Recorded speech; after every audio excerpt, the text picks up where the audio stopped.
El conflicto palestino-israelí a 70 años de la creación del Estado de Israel, por el maestro David Yamil Sarkis.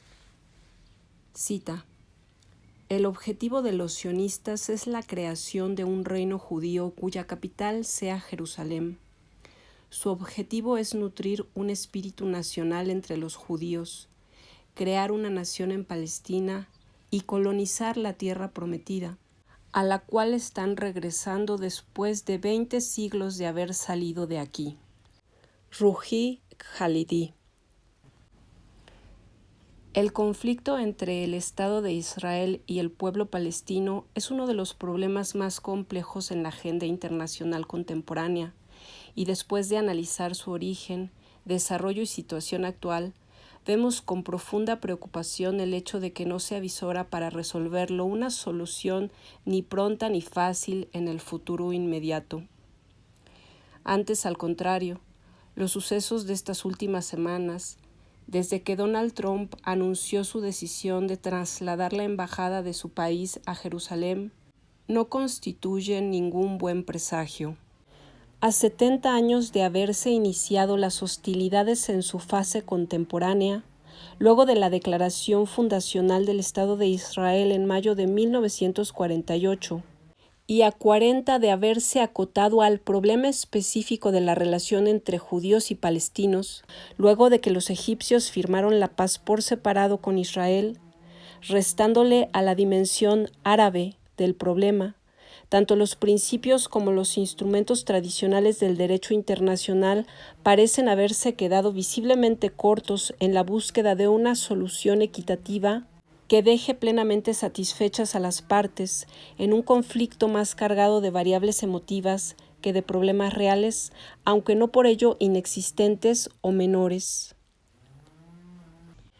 Paréntesis. Hasta finales de la década de los 80 del siglo pasado, era común referirse al conflicto árabe-israelí como un problema genérico entre judíos y musulmanes, agraviados por la idea de un Estado nacional judío en tierras del Islam. Una vez creado en el Estado de Israel en 1948, las guerras entre ambos bandos se acotaron, ya que no todos los estados musulmanes pelearon contra los judíos directamente, por lo que se hablaba de un conflicto árabe-israelí. Después de negociada la paz al término de la guerra del Yom Kippur en 1973, los palestinos se quedaron prácticamente solos en su lucha, si bien es cierto que han recibido apoyo material de diversos estados musulmanes. Se cierra paréntesis. Esto, desde luego, tiene una explicación, más de carácter político que jurídico, pero no aminora el sufrimiento generado para miles de inocentes en ambos bandos, aunque claramente en una lamentable perspectiva asimétrica. A lo largo de casi ya un siglo y medio de confrontaciones estériles y crecientemente violentas, que han generado una de las situaciones más delicadas en materia de derechos humanos en el mundo actual, la de los palestinos, militarmente sojuzgados por el Estado de Israel. El pueblo palestino, repartido entre Jerusalén del Este, Cisjordania y la Franja de Gaza, incluía unos 4.4 millones de habitantes a mediados de 2013, mientras que hay otros 5.6 millones de refugiados que viven en su gran mayoría en los países árabes vecinos y algunos otros países, lo que da un total de unos 11 millones en el mundo, según las estadísticas oficiales palestinas. El estimado para fines de 2017 sería de aproximadamente 1 millón más. Fuente Palestina Libre 2013.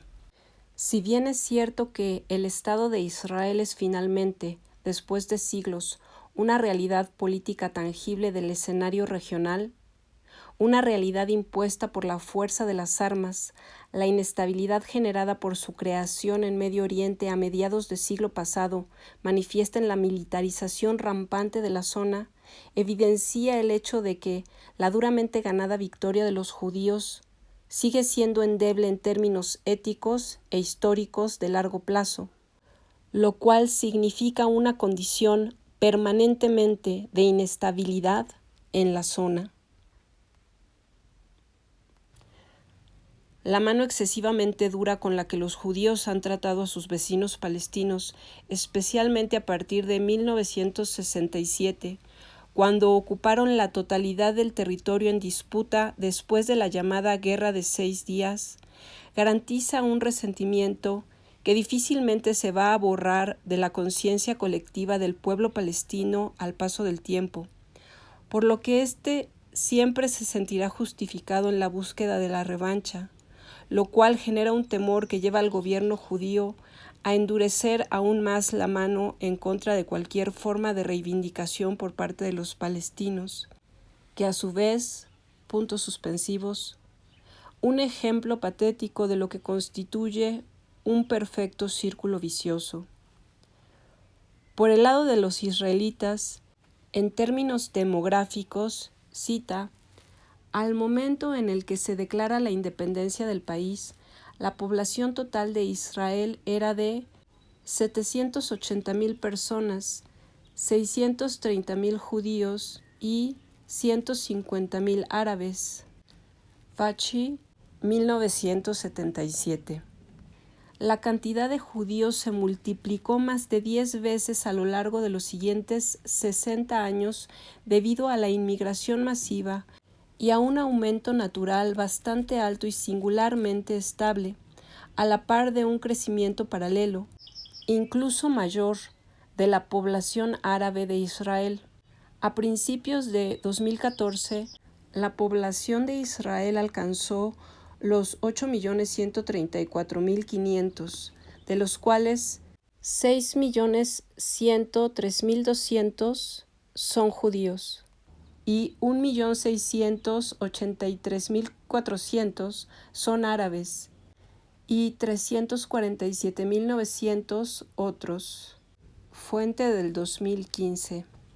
Hablamos entonces, en la actualidad, de unos 12 millones de personas que comparten un reducido espacio de alrededor de 25,000 kilómetros cuadrados, 77% para Israel y 23% para los palestinos aproximadamente, donde el control político y militar es ejercido con mano dura por el primero. La búsqueda de una solución viable al conflicto pasa inescapablemente por una revisión acuciosa del desarrollo histórico de los acontecimientos y la naturaleza de las expectativas de cada parte. Antecedentes. La tentación de remontar las dificultades entre judíos y palestinos a épocas bíblicas es grande, pero no necesariamente ilustrativa en este caso, tal como sugiere Tesler, 1994. Es decir, el problema actual no tiene el carácter ancestral que a veces se le adjudica, es mucho más reciente. Es cierto que hay diferencias históricas de largo alcance entre árabes y judíos, mucho antes de que los primeros se convirtieran musulmanes, y que éstas aumentaron con la llegada del Islam, lo que de alguna manera agravó las tensiones entre ambos pueblos. Igual que han existido dificultades históricas de largo alcance entre los cristianos y los dos grupos de origen semita, árabes y judíos, pero estrictamente hablando, las raíces actuales del conflicto en Palestina tienen poco que ver con estas diferencias, si bien es cierto que éstas exacerban la crisis y dificultan aún más la búsqueda de soluciones. Los antecedentes directos del problema actual tienen que buscarse en fechas mucho más recientes, finales del siglo XIX, y de hecho, como veremos, en otra región del mundo, Europa, ya que musulmanes y judíos convivieron pacíficamente al lado uno de otros, dentro de lo que cabe esperarse razonablemente de la convivencia entre vecinos, en la zona de Palestina durante varios siglos, lo que efectivamente nos permite preguntar ¿cuál es y de dónde viene la raíz del problema actual entre ambas comunidades? Delimitación del problema. El problema ha sido definido con claridad y precisión por Noam Chomsky. Hay dos grupos nacionales que reclaman su autodeterminación. Uno es el de la población nativa, o lo que queda de ella, ya que buena parte ha sido expulsada o forzada a salir o escapando. El otro grupo son los colonos judíos, originalmente llegados de Europa y luego de otras partes del Medio Oriente y otros lugares. Cita 2003. Ese es entonces el origen del problema actual.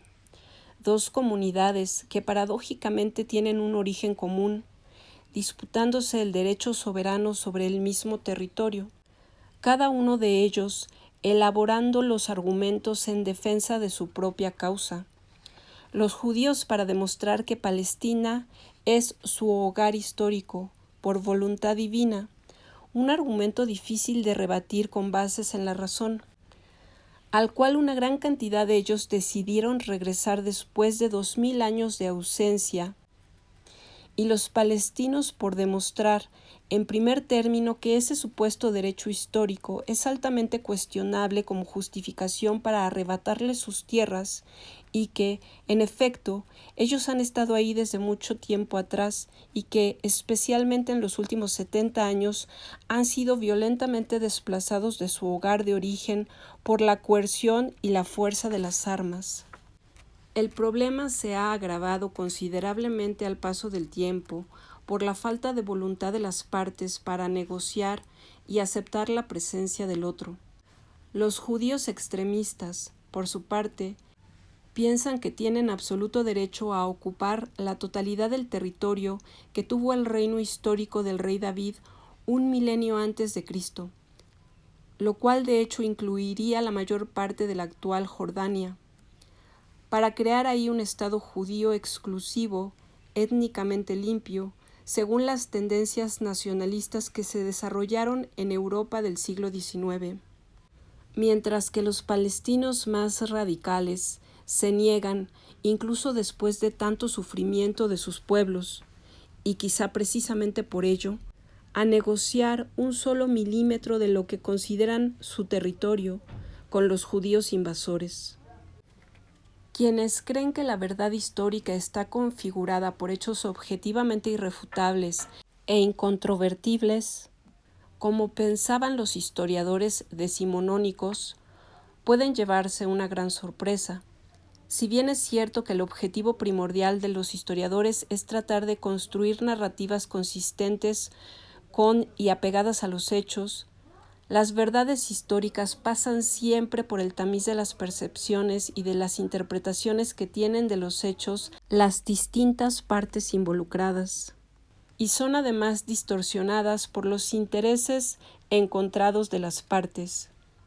Como atinadamente ha señalado Dershowitz, una razón por la que debe haber un estatuto de limitaciones a pasadas injurias es que conforme pasa el tiempo se hace cada vez más difícil reconstruir el pasado con algún grado de precisión y la memoria política endurece y reemplaza los hechos.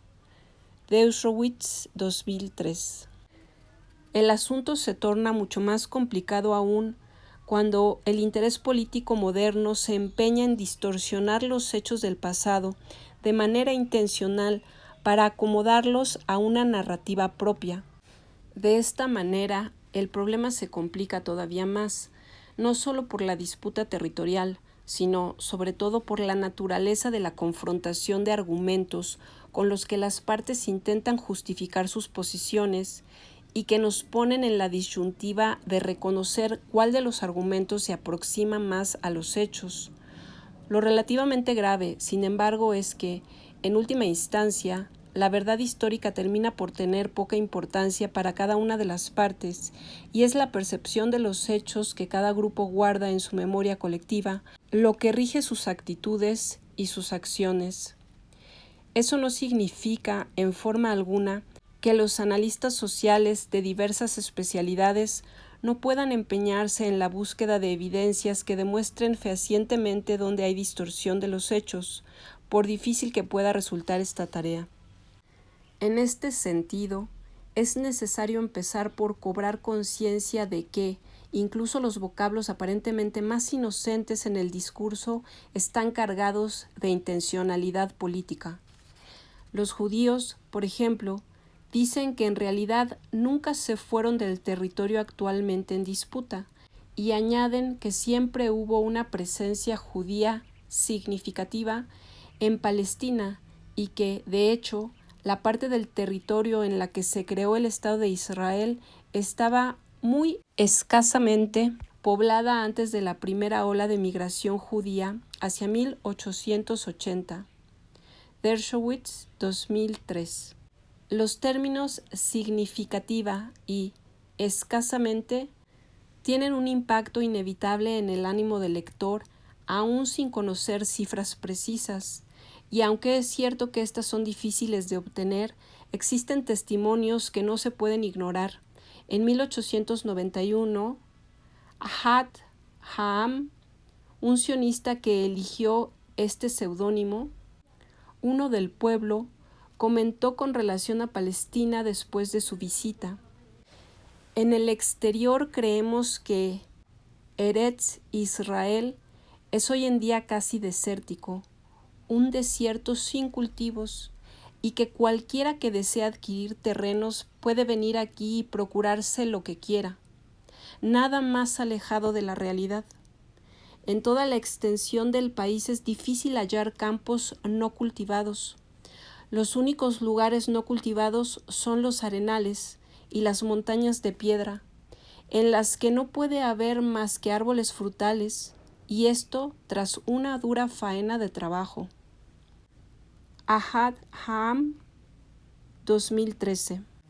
Los palestinos, por su parte, se empeñan en demostrar que las afirmaciones de los judíos sobre la demografía de la región no son ciertas y que, como demuestra el testimonio que acabamos de citar, el territorio estaba habitado regular y recurrentemente por población autóctona desde mucho tiempo atrás de la llegada de los sionistas a finales del siglo XIX.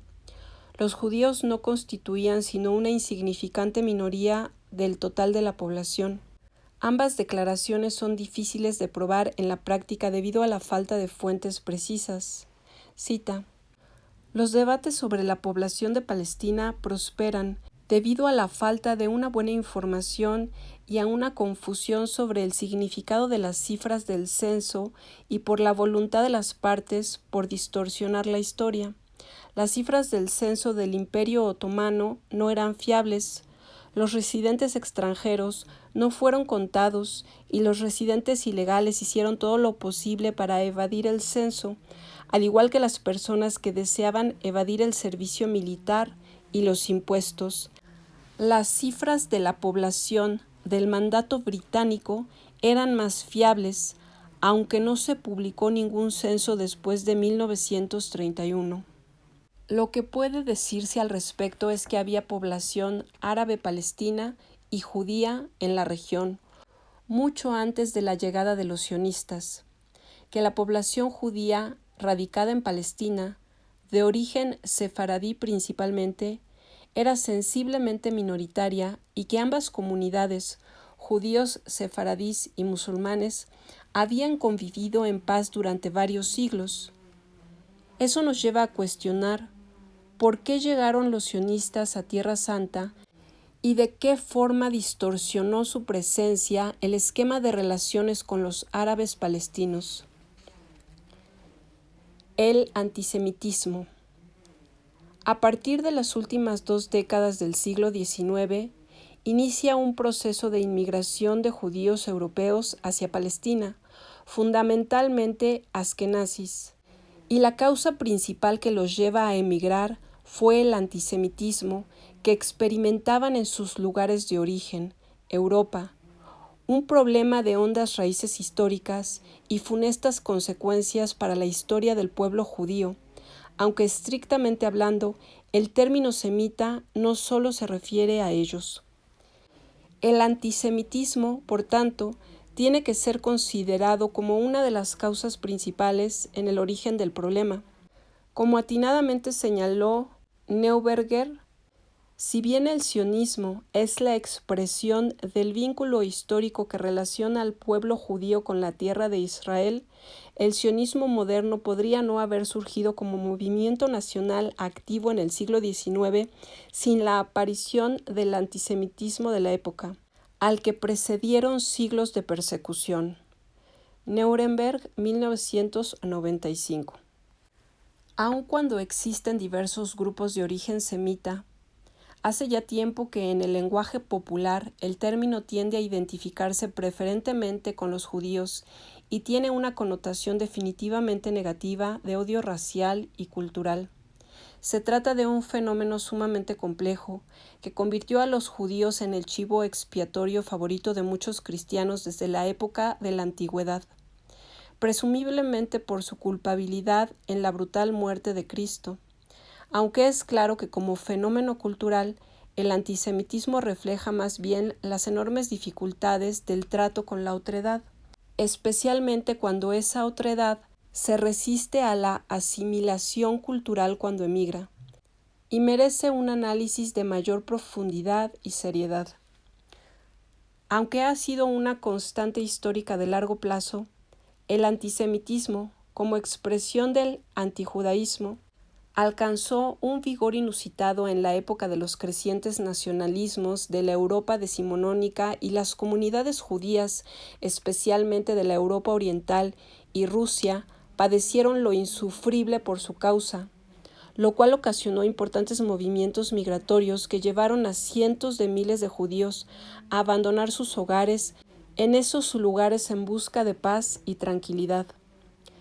Durante la llamada primera Aliyah, ola migratoria, iniciada al principio de la década de los 80 del siglo XIX, unos 10.000 judíos migraron hacia Palestina, en comparación con cerca de 1 millón que se fueron a Estados Unidos. Dershowitz, 2003. Aunque ciertamente estos últimos nunca trataron de establecer un hogar nacional judío en su nueva patria. Tampoco hay evidencia de que esa primera ola migratoria de judíos pretendieran hacerlo en Palestina. Sin embargo, el exacerbado nacionalismo europeo, empeñado en crear entidades políticas culturalmente homogéneas y territorialmente definidas de manera rigorista, empujó a muchas comunidades judías de Europa a la búsqueda de nuevos horizontes, al endurecer su maltrato contra ellas y las inspiró a tratar de construir su propio espacio nacional. No es por lo tanto extraño que miles de judíos hayan tratado de encontrar sitios para un nuevo comienzo. Tampoco es del todo extraño que muchos de ellos hayan contemplado la posibilidad de emigrar a Palestina, que, en efecto, siempre tuvo un importante valor simbólico para todas las comunidades judías del planeta. Sin importar que jamás hubieran visto esta tierra, existía en sus mentes como símbolo de su origen y de su unidad. La llegada de los askenazí representó un problema, porque a diferencia de los sefaradíes, que conocían y convivían con los árabes, los recién llegados eran totalmente ajenos al pensamiento, la cultura y las tradiciones del Medio Oriente, y tenían la aspiración de crear una comunidad para ellos mismos, diferenciada y separada de los locales. El problema inicial era, por supuesto, el acomodo de una cantidad creciente de recién llegados que se sienten distintos y con derecho a preservar su propia identidad, tal como ocurre, por ejemplo, con la creciente ola de inmigrantes musulmanes que llegan hoy en día a las metrópolis europeas y son percibidos como una amenaza para la población local. No es difícil imaginar lo que sucedería si cualquiera de estos grupos de migrantes tratara de organizar un hogar nacional para los suyos en el país anfitrión o reclamar derechos de autonomía, y el hecho es que, aunque formalmente no lo hagan, en la práctica sí se configuran como un grupo extraño dentro de un grupo mayor ya establecido. Por eso crecen violentamente los sentimientos xenófobos y antiinmigrantes en la mayor parte de los países que acogen cantidades grandes de extranjeros. Una cosa es ser recibido como inmigrante y otra muy distinta empezar a reclamar derechos de autonomía o independencia, aunque hay que reconocer que el fenómeno no es históricamente inédito. Los ingleses en Irlanda, los estadounidenses en Texas o los albaneses en Kosovo, por solo mencionar unos cuantos casos notables, ilustran el asunto con mucha claridad. El caso de los judíos se señala como especialmente diferente por los incuestionables lazos históricos que ellos tienen con Tierra Santa, pero del mismo modo es incuestionable que la población local también tiene sus propios derechos. De ahí la dificultad de los argumentos sobre derechos soberanos en esa tierra.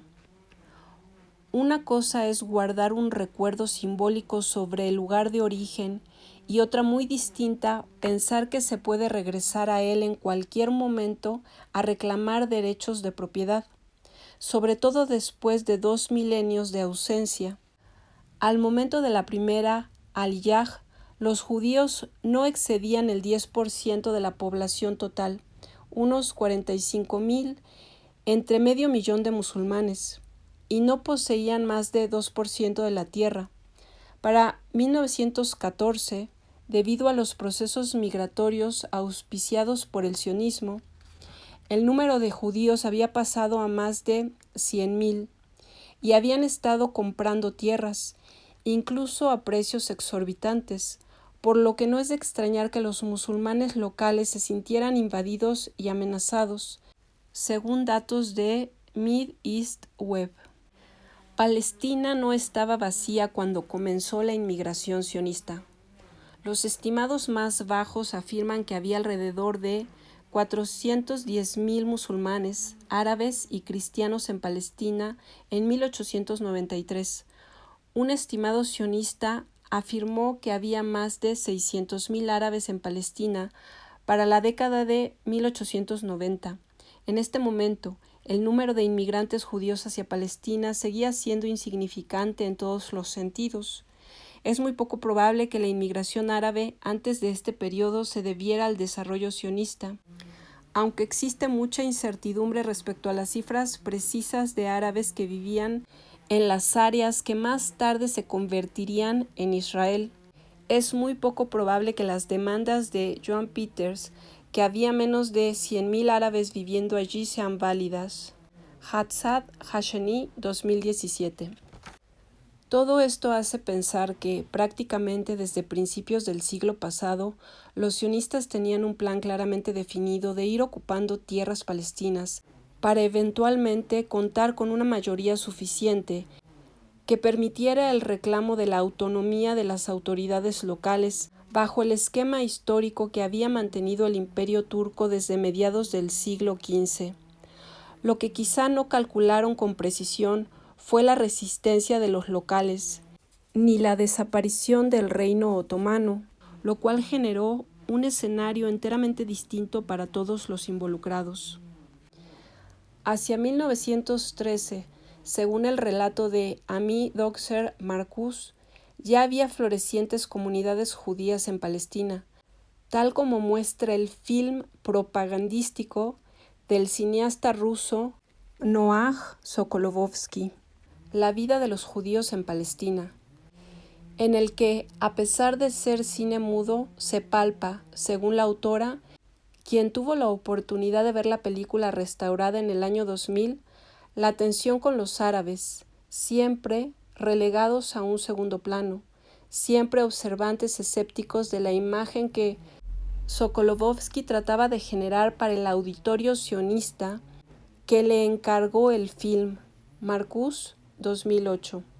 Y es que la intención del film era precisamente atraer inversión e inmigrantes judíos a Palestina antes de que el nacionalismo árabe se percatara de los planes sionistas de seguir comprando tierras, como venían haciendo desde finales del siglo XIX, y acrecentar el número de pobladores a fin de exigir al sultán el reconocimiento de una comunidad judía autónoma en Palestina.